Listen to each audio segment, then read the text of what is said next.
Alors, qu'est-ce que ça a donné ce petit club de la nuit sur Netflix? Générique.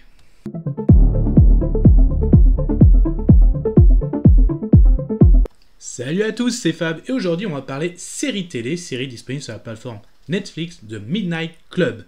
Alors comme d'habitude, la vidéo sera faite en plusieurs parties, quelles étaient mes attentes par rapport à la série, la synopsis, de quoi ça parle, ce que j'ai aimé, moins aimé sans spoiler avec une petite conclusion. Alors quelles étaient mes attentes? Bon, autant y aller tout de suite, pas d'attente particulière, je suis tombé par hasard dessus. Et en voyant la petite bande-annonce, ça annonçait voilà, une histoire avec des petits adolescents sur un petit fond de paranormal. Et puis comme j'aime bien ce type de film ou de série, en avant, on va voir qu'est-ce que ça va donner. Donc pas d'attente particulière. Est-ce que ça va être une bonne découverte? Ou un navet, ou du bof? Bon, enfin bref. Allons-y dans l'inconnu. Du coup, de quoi ça parle justement? Alors ça se passe dans un manoir, donc une série de 10 épisodes. Donc ces adolescents, leur particularité, ce sont toutes des personnes condamnées à mort parce qu'ils ont tous des maladies incurables. Donc ce sont des gens qui ont des cancers, sida ou des tumeurs, enfin en tout cas des infections vraiment incurables. Donc ils sont au bord de la mort. Donc c'est un institut spécialisé dans ce type de personnes. Et entre eux, justement, ces adolescents se retrouvent le soir, aux alentours de minuit, pour se raconter des petites histoires qui fait peur. Et ils se sont fait une petite promesse, c'est que aussi, si jamais quand l'un d'entre eux passera au-delà, c'est de faire des signes aux autres pour montrer qu'il y a une vie après la mort, en tout cas, qui sont toujours là. Et je crois que, voilà, c'est déjà pas mal. Justement, qu'est-ce que j'ai bien aimé, qu'est-ce que j'ai moins aimé dans cette série? Autant y aller tout de suite, j'ai pas trop aimé la série, je vais vous dire.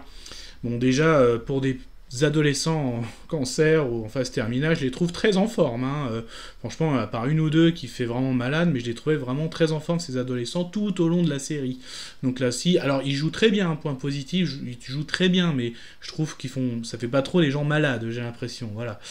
Après, leurs fameuses histoires, elles sont pas trop intéressantes. Je trouve la première, j'avais bien aimé, mais plus d'histoires arrivaient, en plus, chacun a leur propre histoire, et en plus, ils la racontent pas dans tout l'épisode. D'ailleurs, ils disent en rigolant, si vous voulez voir la suite, faut survivre. Bon, ok, c'est rigolo. Mais sans plus, et le petit côté paranormal du manoir, c'est vraiment sans plus aussi, ils sont une secte aussi, enfin ouais, j'ai pas accroché, moi je vous dis, j'ai pas accroché. Moi, ce que peut-être que j'aurais aimé aussi, c'est que les fameuses histoires qui se racontent qui fait peur, qu'il y a un lien aussi avec le manoir, l'externe, quoi, entre les histoires, et le côté l'interne des histoires et le côté externe autour d'eux. Non, je trouve pas qu'il y ait eu trop de liens, peut-être là j'ai été déçu aussi un peu. Voilà, donc en gros, conclusion, non, je n'ai pas trop aimé cette série, je n'ai pas accroché, que ce soit aux histoires ou au côté paranormal. Ok, ces jeunes acteurs jouent plutôt bien, mais pour moi ça ne suffit pas. Bon, en tout cas, comme d'habitude, vous faites votre propre avis, puis kenavo.